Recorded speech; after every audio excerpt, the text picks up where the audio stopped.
وہی ہے پہلے طاغوت کا انکار کرو پھر اللہ پر ایمان لاؤ، تب ایمان معتبر ہے۔ طاغوت کسے کہتے ہیں؟ طغا سے بنا ہے، طغا طغیانی، دریا اپنے حدود کے اندر بہ رہا ہے لیکن اب یہ کہ اس کی پانی ادھر چھلک گیا ہے، اپنے حدود سے کناروں سے نکل گیا، اسے کیا کہتے ہیں؟ طغیانی، طغیانی آئی ہوئی ہے، طغیانی۔ تو انسان کا اور جنوں کا مقام کیا ہے؟ وما خلقت الجن والانس الا لیعبدون، میں نے نہیں پیدا کیا جنوں اور انسانوں کو مگر اس لیے کہ میری بندگی کریں۔ جو حد بندگی سے تجاوز کرے گا وہ طاغوت ہے۔ لا اکراہ فی الدین قد تبین الرشد من الغی، سعادت اور رشد اور ہدایت کا راستہ بالکل واضح ہو چکا ہے کج راستوں سے۔ غی ہے جسے غوا بنا ہے، غوا گمراہ ہو جانا، اغوا کا لفظ بنتا ہے گمراہ کر دینا کسی کو، تو یہ غی ٹیڑھ کجی صحیح راستے سے ہٹ جانا۔ قد تبین الرشد من الغی، اچھا اس کی وجہ کیا ہے؟ یہ دعویٰ کیوں ہو رہا ہے کہ ذہن میں رکھیے یہ ہے سورہ بقرہ، یہ نازل ہوئی ہے مدنی دور میں، 2/3 قرآن جو ہے وہ ہے مکی جو نازل ہو چکا ہے۔ گویا کہ قرآن مجید کی ان صورتوں نے بالکل دودھ کا دودھ پانی کا پانی جدا کر دیا، حق اور باطل میں اب کوئی اشتباہ نہیں رہا، کسی نیک نیت انسان کے لیے تو کوئی اشتباہ نہیں ہے، حق علیحدہ باطل علیحدہ، لیحق الحق ویبطل الباطل، تاکہ حق کا حق ہونا ثابت ہو جائے، باطل کا باطل ہونا ثابت ہو جائے، اور یہ ہو چکا ہے۔ قد تبین الرشد من الغی، ہدایت کا راستہ واضح اور ممیز ہو چکا ہے کجی اور گمراہی کے راستے سے۔ فَمَن يَكْفُرْ بِالطَّاغُوتِ وَيُؤْمِن بِاللَّهِ فَقَدِ اسْتَمْسَكَ بِالْعُرْوَةِ الْوُثْقَىٰ لَا انفصام لَهَا وَاللَّهُ سَمِيعٌ عَلِيمٌ۔ تو جو شخص بھی طاغوت کا کفر کرے گا، انکار کرے گا، طاغوت کے خلاف بغاوت کرے گا اور ایمان لائے گا اللہ پر، یہ اہم ترین مقام ہے اس اعتبار سے کہ جیسے میں نے اس سے پہلے بھی دیکھا، لا الہ الا ہو، لا الہ پہلے ہے، الا ہو بعد میں آتا ہے، نفی اس بات، اسی لیے بعض جو ہمارے سلسلے تصوف کے ہیں اس میں جو ذکر ہوتا ہے لا الہ الا اللہ، اسے نفی اس بات کا ذکر کہتے ہیں، لا الہ الا اللہ، الا پر وہ ضرب لگاتے ہیں قلب کے اوپر، جس سے ایک خاص قسم کی کیفیت پیدا ہوتی ہے، ایک نفسیاتی کیفیت حاصل ہوتی ہے۔ تو پہلے نفی ہے پھر اس بات، وہی ہے پہلے طاغوت کا انکار کرو پھر اللہ پر ایمان لاؤ، تب ایمان معتبر ہے۔ طاغوت کسے کہتے ہیں؟ طغا سے بنا ہے، طغا طغیانی، دریا اپنے حدود کے اندر بہ رہا ہے لیکن اب یہ کہ اس کی پانی ادھر چھلک گیا ہے، اپنے حدود سے کناروں سے نکل گیا، اسے کیا کہتے ہیں؟ طغیانی، طغیانی آئی ہوئی ہے، طغیانی۔ تو انسان کا اور جنوں کا مقام کیا ہے؟ وما خلقت الجن والانس الا لیعبدون، میں نے نہیں پیدا کیا جنوں اور انسانوں کو مگر اس لیے کہ میری بندگی کریں۔ جو حد بندگی سے تجاوز کرے گا وہ طاغوت ہے، چاہے وہ ایک فرد ہو، کوئی ادارہ ہو، کوئی ریاست ہو۔ میں نے یہ 3 چیزیں گن دی ہیں۔ انفرادی حیثیت سے میں اپنے حد بندگی سے تجاوز کرتا ہوں، اگر زندگی آمد برائے بندگی، زندگی بے بندگی شرمندگی، اگر میں حد بندگی سے تجاوز کر گیا تو میں طاغوت ہوں۔ کوئی ادارہ آپ نے بنایا ایسا جس میں لمیٹیشن نہیں ہے اللہ کے احکام کی، بلکہ اس کے اندر آپ نے اپنی اتھارٹی جو ہے وہ بڑی مطلق رکھی ہوئی ہے، طاغوت ہے۔ ریاست آپ نے قائم کی، حاکمیت عوام کے لیے یا حاکمیت کسی ایک خاندان کے لیے، وہی طاغوت ہے۔ اس کی نفی، اس کا انکار، اس کے خلاف بغاوت کر کے ایمان لاؤ گے تو ایمان معتبر ہے۔ اور اگر طاغوت سے دوستی بھی چل رہی ہے، طاغوت کی چاکری بھی ہو رہی ہے، طاغوت کے ساتھ تعاون، حال یہ ہے کہ حضور فرماتے ہیں من مشى مع فاسق ليقويه فقد اعان على هدم الاسلام، جو شخص کسی فاسق و فاجر انسان کے ساتھ چلے اسے تقویت پہنچانے کے لیے، اس نے اسلام کی عمارت کو جڑوں سے کھودنے میں مدد کی، منہدم کرنے میں مدد کی۔ من مشا صرف چلنا، آپ کسی کے ساتھ چلتے ہیں تاکہ تقویت اسے ہو جائے، لوگوں کو معلوم یہ بھی ان کے ساتھ ہے۔ من مشا مع فاسقن، فاسق کافر بھی نہیں، فاسق ہو، لیقویہ، تاکہ اس سے تقویت پہنچائیں، فقد اعان علی ہدم الاسلام، اسلام کی عمارت کو جڑوں سے کھود کر گرانے میں مدد کی۔ ایک اور حدیث میں آیا اذا مدح الفاسق، جب کسی فاسق کی مدح کی جاتی ہے، غضب اللہ تعالی واہتز لہ العرش، اللہ تعالیٰ انتہائی غضبناک ہوتے ہیں اس درجے کہ عرش کانپنے لگتا ہے، تھرا اٹھتا ہے عرش، اتنا غضب آتا ہے اللہ تعالیٰ کہ ایک شخص میرا باغی ہے، میرا فاسق ہے، فاجر ہے، اور اس کی مدح کی جا رہی ہے۔ اب اس کی روشنی میں آپ اپنے طرز عمل کا جائزہ لیجیے، لگے ہوئے ہم اسی نظام کی چاکری میں، اسی نظام کو تقویت پہنچانے میں۔ کہاں ہے اللہ کے ساتھ؟ ان سے ہم نے کہاں بغاوت کی؟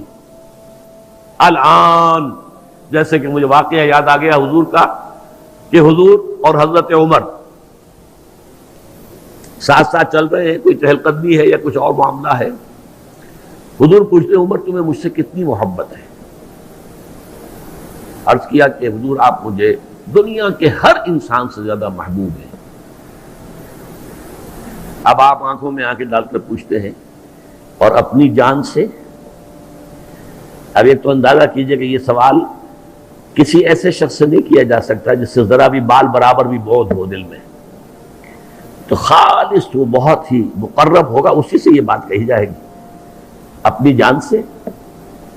تو حضرت عمر نے تھوڑا سا توقف کیا، پھر عرض کیا ہاں اب میں کہتا ہوں کہ آپ مجھے میری جان سے بھی زیادہ عزیز ہیں۔ فرمایا الآن، اب پہنچے ہو تو اس مقام پر کہ جہاں ہونا چاہیے۔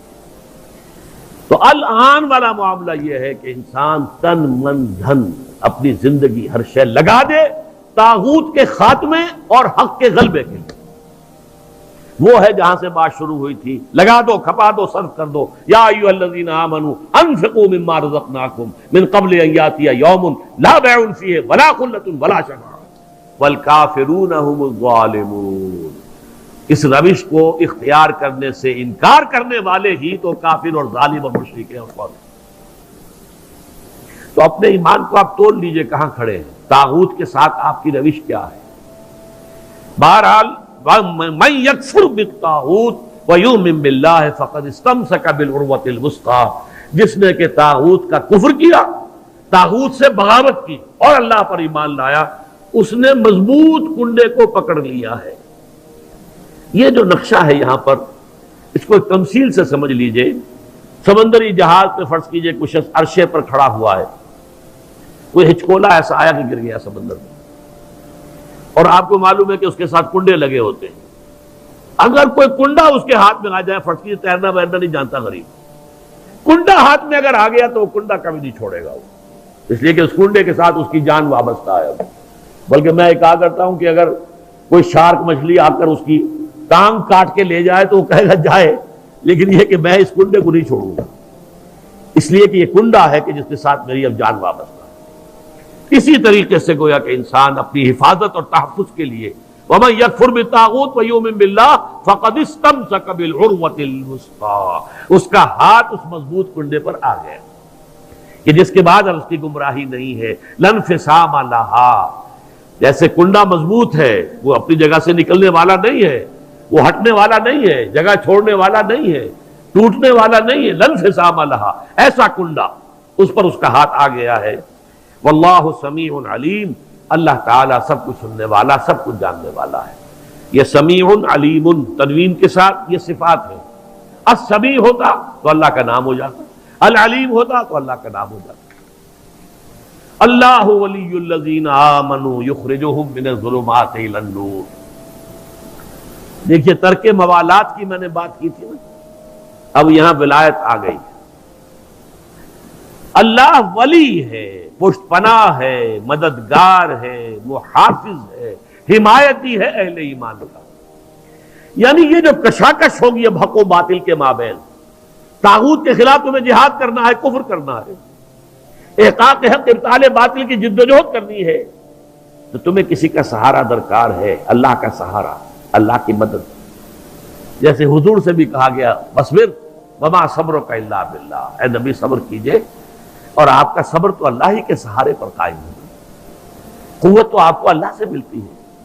مسلمانوں سے کہا گیا وَاسْتَعِينُوا بِالصَّبْرِ وَالصَّلَاةِ، مدد حاصل کرو صبر سے بھی اور نماز سے بھی. تو اسی طرح فرمایا اللہ کی مدد شامل حال رہے گی. اللہ ولی الذین آمنوا، اللہ ولی ہے اہل ایمان کا. اور یہ رشتہ جو ہے موالات باہمی یا جسے ولایت باہمی کہتے ہیں.